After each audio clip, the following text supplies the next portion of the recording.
And what the founding fathers of Pakistan envisaged was a state based on the principles of the first Islamic state of Medina.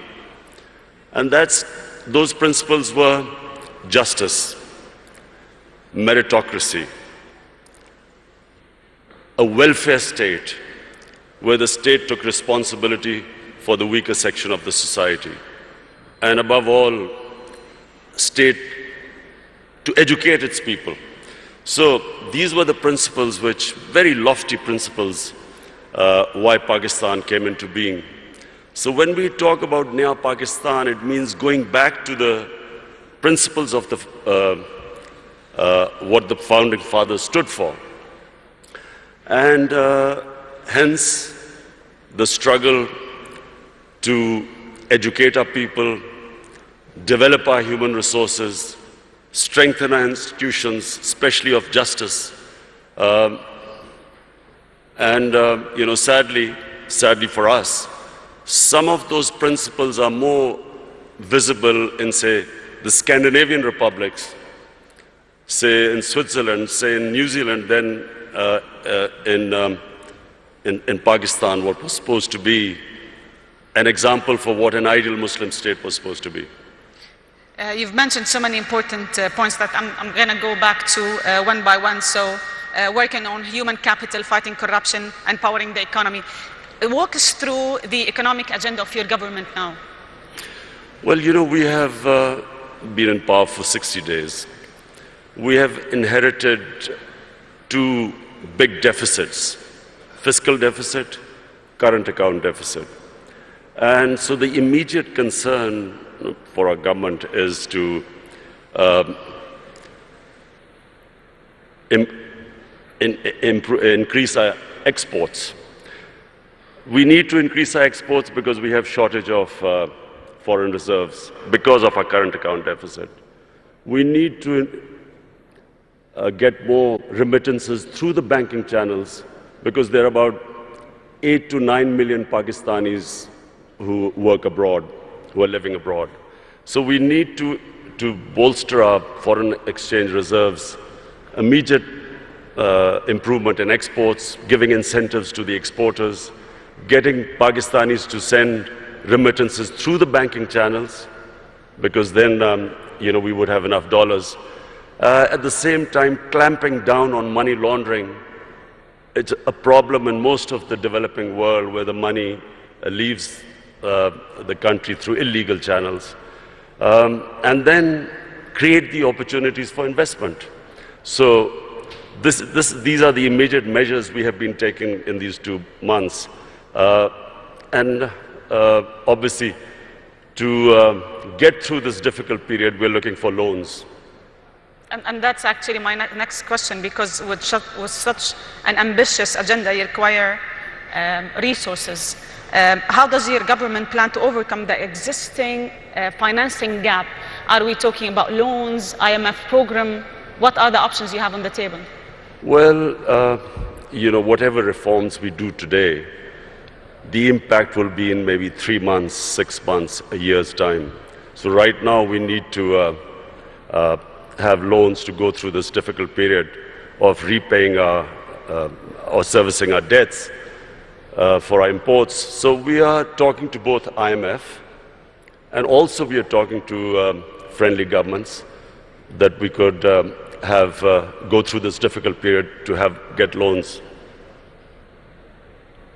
So you might be applying for another IMF program? Yes, we're talking to the IMF.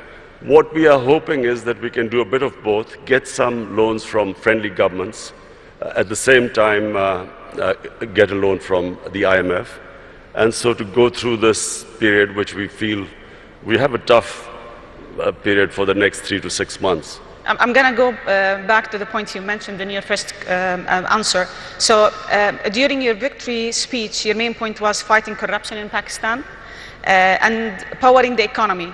How is your government aiming to ensure transparency so you can revive the investors' confidence in Pakistan and investing in Pakistan? Firstly, Lubna, you must understand that corruption is what makes a country poor. Corruption is the main difference between the developed world and the developing world. Countries are not poor because they lack resources. For instance, Congo has so many resources. It's one of the most resource-rich area in the world, as opposed to Switzerland, which comparatively hardly has any resources. The difference is that what corruption does is, it does two things. One, it destroys state institutions. When the ruling elite is corrupt, it can only make money by destroying all those institutions that are check and balance in the way of corruption. And secondly, corruption diverts money from human development to mega projects which give mega kickbacks, which leave a country indebted. So Switzerland is one of the most prosperous countries in the world because it has very good governance. It has strong state institutions, and it uses the money to develop its human resources. So in Pakistan, the challenge is, how do we strengthen our institutions enough to make it impossible for people to be corrupt, or corruption at a level which is manageable? And secondly, divert the resources to develop our human resources. This is the challenge of Pakistan. So what we've been trying to do since we've been 60 days in power is to strengthen the state institutions, develop meritocracy. The reasons why state institutions get destroyed is because cronies have been put in key positions, who then, once there is no meritocracy in a state institution, and there's no rule of law, the state institutions do not prevent anyone from stealing money from the country. So this has been the main agenda of our party. And then secondly, to prioritize institutions that will help the exporters. So hence, we have made all the laws at the moment to help our exporters. Unemployment also is a main concern for you. You've been very concerned about youth unemployment, training youth to be able to find jobs and creating jobs. Tell us more about the agenda in that particular field. Pakistan has 100 million people below the age of 35. Yes. Now, in one way, that's a huge opportunity. But secondly, it is a big pressure on the government to find employment for this young population. We have embarked on a very ambitious program. Pakistan has 10 million shortage of houses. So we have embarked on this program that in the first 5 years, we will build 5 million houses. And so hence creating all the conditions, removing all the red tape that comes into the housing sector. Also, of course, trying to attract foreign investment for this housing. At the same time, apart from the housing, what we are trying to do is create the enabling environment for investment. One of Pakistan's strengths are the overseas Pakistanis. We have, as I said before, 8 to 9 million Pakistanis working abroad. We have, if we create the enabling environment, we will then be able to attract their investment. If you see the growth of China and India, one of the biggest, the first people who invested were the overseas Indians and overseas Chinese who came back. So we have this big resource lying outside Pakistan. Our main effort is to create the enabling environment, make it easy to do business, the ease of doing business, cost of doing, bringing down the cost of this, and attracting this investment. Speaking of China, you've always spoke about how good China is in bringing 700 million people out of poverty. And I think the China-Pakistan Economic Corridor, or what you call CIPEC, is being debated a lot lately. I would like to understand more about it from a Pakistan angle. First of all, let me just say two things about China, which for Pakistanis is very attractive. One is that China is the only country in human history which brought out 700 million people out of poverty in 30 years. Secondly, China has in the last 5-6 years really clamped down on corruption. In the last 4 years, I think they convicted about 415 government ministers in corruption cases. So these are the two problems which which face Pakistan. We have corruption, and so we are going to look for ways, because white-collar crime is very difficult, especially in our countries, to catch, because we do not have the people. Absolutely. We do not have those who understand, who can convict white-collar criminals.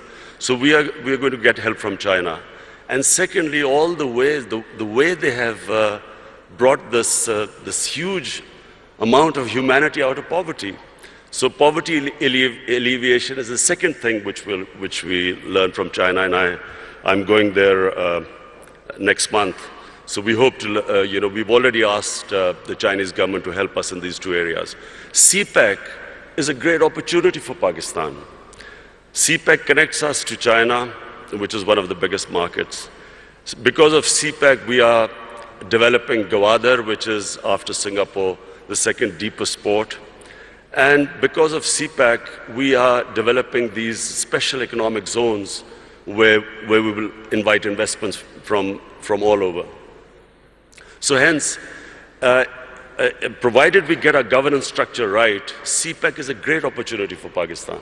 And actually that leads to my second question, that this whole collaboration with China, how can it help Pakistan bring more international investors? Well, simply because China is a huge market. Secondly, the CPEC is this route which connects us, China, right down to Gwadar.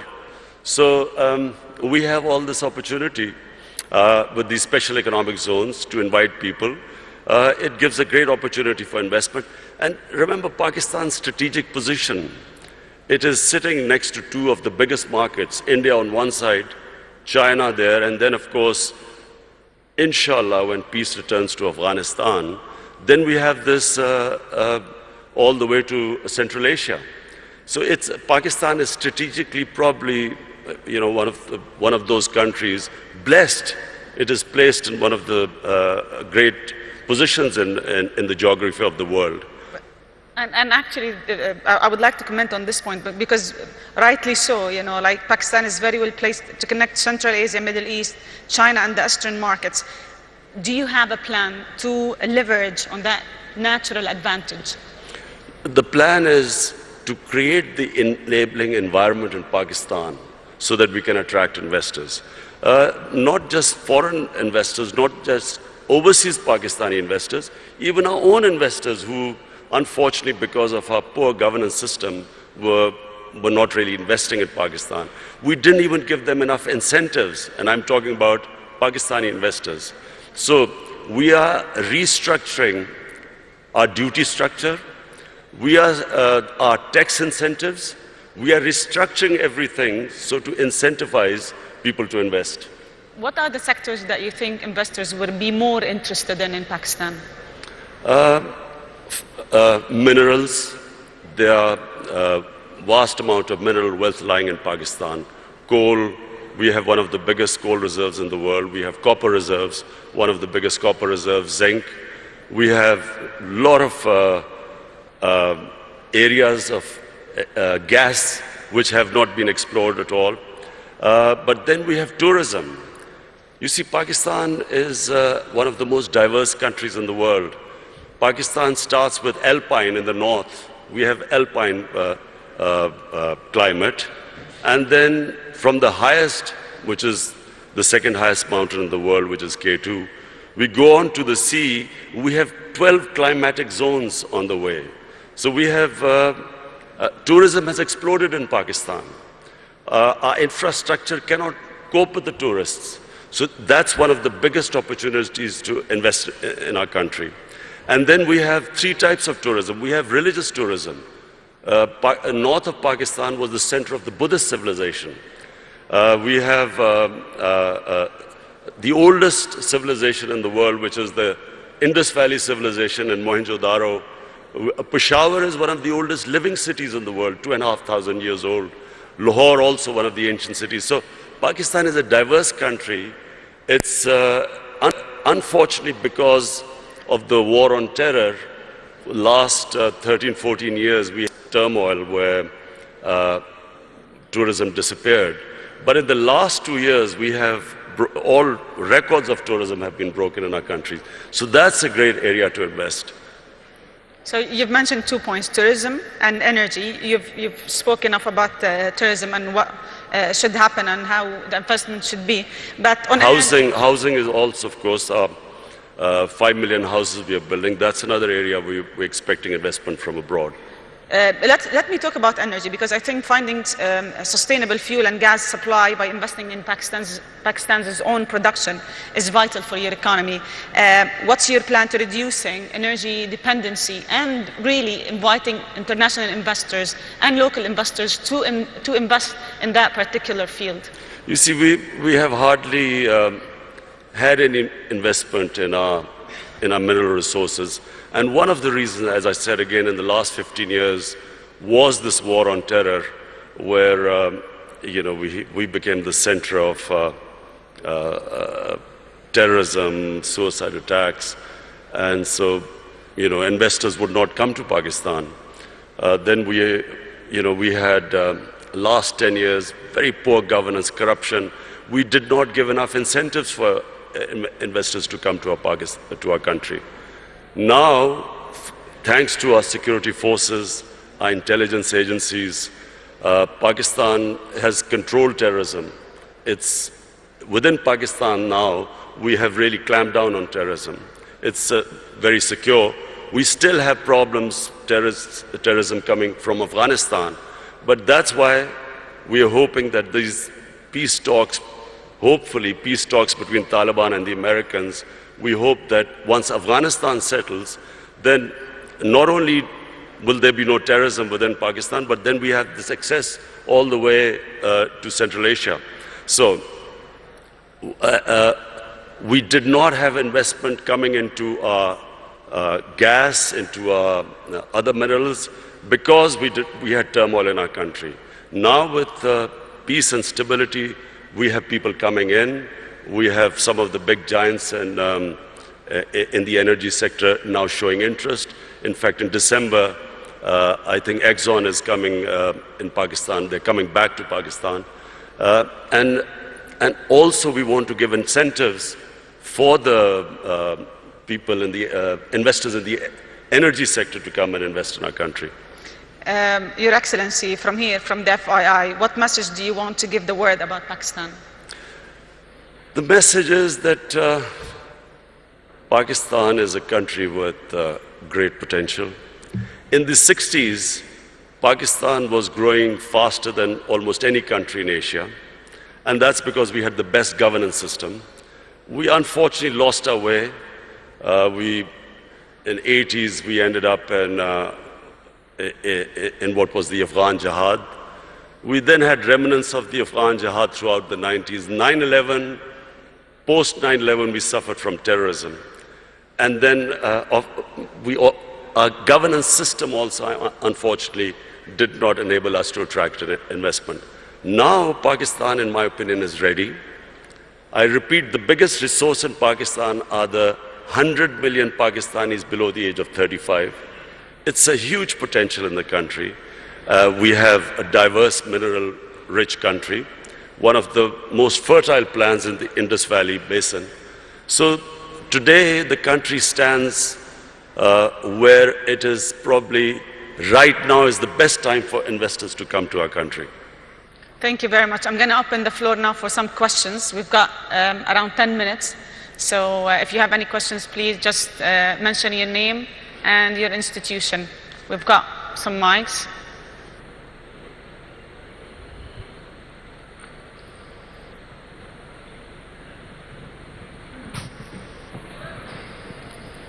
I think I was very comprehensive. We've got so many questions. Can we just pass the mics, please?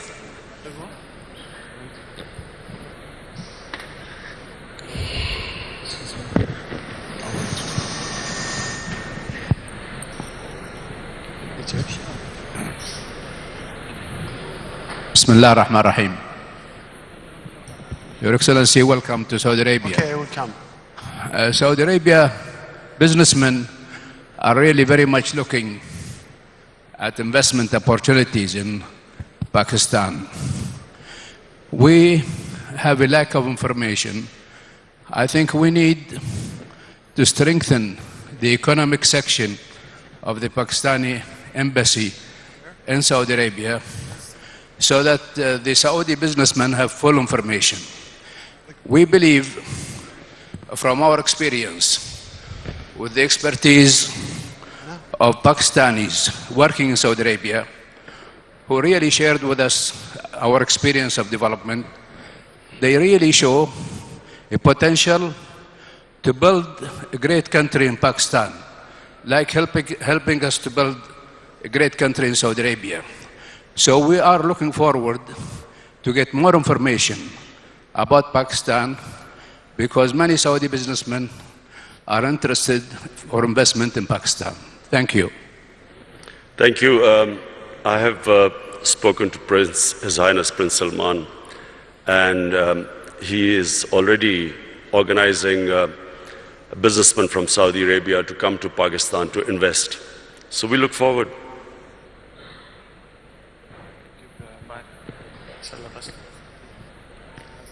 Okay. I'll take 2 more questions.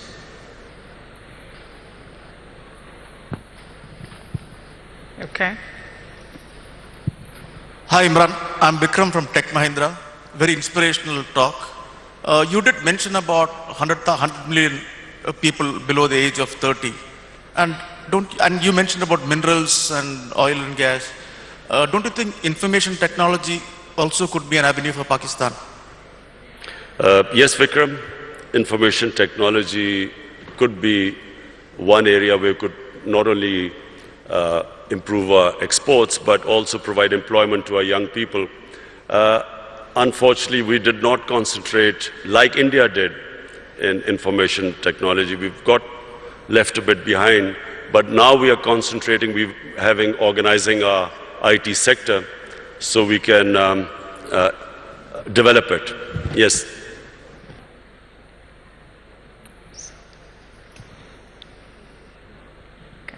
Assalamu alaikum, Khan Saab. My name is Kashif Khan. I'm a private equity and investor from the Middle East. My question to you is, a lot of investors have invested previously in the past into Pakistan economy. The biggest challenge they have is exiting out of those investments. How this government will facilitate the previous investors to exit, which will give more confidence to the future investors? Well, Kashif, I have my team here. Our chairman of Board of Investment is here, our finance minister, our commerce minister.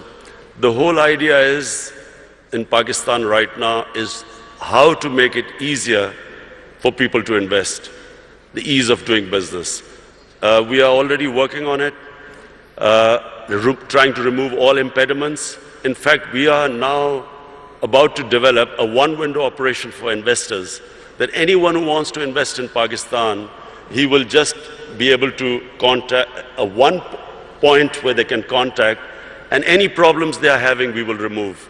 So we are now determined that the only way the country can go forward and we can provide employment to this young population is by helping the investors. And you will find things improving by the day. So we will have one more question before we wrap up. Heather Henyon from Mindshift Capital. Hello. Assalamu alaikum, Your Excellency. Welcome to Riyadh.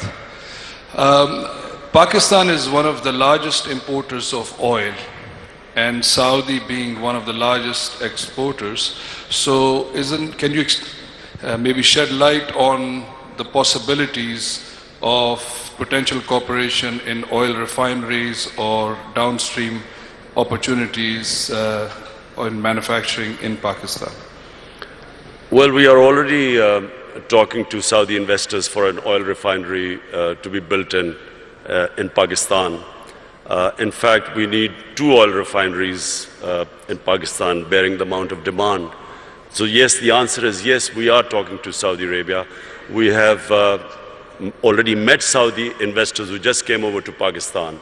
And there is cooperation, and there's going to be increasing cooperation between Saudi Arabia and Pakistan. So we have one more question. Okay. Sorry, over here. Heather Henyon from Mindshift Capital. Just to ask about the gender strategy for Pakistan. We know that women have played a very strong role in microfinance, in the business of Pakistan, and in the formal economy of Pakistan. Can you talk more about the role that you see for women going forward as entrepreneurs and their role in the business sector? Thank you. The most important thing at the moment for our government is to ensure that we raise a female literacy in our country. Unfortunately, in literacy we have got left behind in the subcontinent, but specifically female literacy. So you can only empower women really if you educate them. So in the 5 years when we were in power in Khyber Pakhtunkhwa, the province our government was in power, we decided that every 100 new colleges to be built in Khyber Pakhtunkhwa, 70 would be for women. Similarly, in primary, all primary education schools which we were going to open, out of 100, 70 would be for women. So that's number one. Secondly, we have this housing project which we've started. We are at the bottom tier, we are doing microfinance for the poorest of the poor. This is affordable housing. And for the poorest of the poor, we are introducing microfinance. And there also we are involving women, because we find that they are always in microfinance, they always pay back the loans much better than the ratio which men pay back. But apart from that, we're trying to do something which sadly hasn't happened in Pakistan. Women do not get their inheritance rights, which is mentioned in the Sharia. In Pakistan, in rural areas, women don't get their rights. So also financially empower them by ensuring that they get their inheritance rights. So we've got another question, please. Mr. President, this has been Hindi from Dubai, UAE. You have a great neighbor next to you, which is India, and they have great potentials to be a great partners with you. What is your efforts to let go all the past history and become one big nation, collaborating with each other in different fields and businesses? Thank you. Well, I'll answer my final question. Look, one thing Pakistan needs more than any other country right now is peace and stability. The last decade or more, specifically after 9/11, has been of the greatest turmoil to our country. A war which Pakistan had nothing to do with. Pakistan ended up losing almost 80,000 Pakistanis dead. Our tribal areas devastated by the war. Half of the population in the tribal areas internally displaced. Over $100 billion lost to the economy. And one of the reasons why we are at this stage where I'm talking about the two biggest deficits, fiscal and current account deficit, is because of this instability and the war, where investment just dried up at Pakistan. So what we need is stability. Now, stability means peace with all its neighbors. We have peace with India, we have peace with Iran, peace with China and Iran. Our problems are right now with Afghanistan and with India. Now, when I won the elections and came to power, the first thing I tried to do was to extend a hand of peace to India. Unfortunately, and I think it's because of the Indian election coming up, and because sadly, anti-Pakistan rhetoric brings in votes, I'm afraid we got no response from India. In fact, got rebuffed by India. Now what we are hoping is that we'll wait till the elections, then again we will resume our peace talks with India. Peace with India is important not just for Pakistan, but for India as well. All the money that should be diverted to our human resources ends up being diverted to non-productive arms race. And secondly, peace with Afghanistan, peace in Afghanistan. It's critical for Pakistan because at the moment, the low amount of terrorism coming into Pakistan is from Afghanistan. And so it's for us, for Pakistan, it's extremely important that we have peace with both the neighbors. And I can tell you, my government will be trying its best. We are all in Pakistan, there is a consensus amongst all stakeholders that what this country right now needs peace and stability. And only peace and stability will allow us to bring in investment, to most of all, to alleviate poverty, give employment to our young population.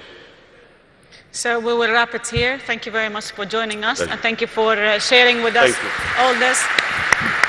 The Prime Minister of Pakistan, thank you.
पाकिस्तानियों की बात करते हुए उन्होंने कहा कि हमारी मुआशरत में रीढ़ की हड्डी की हैसियत रखते हैं।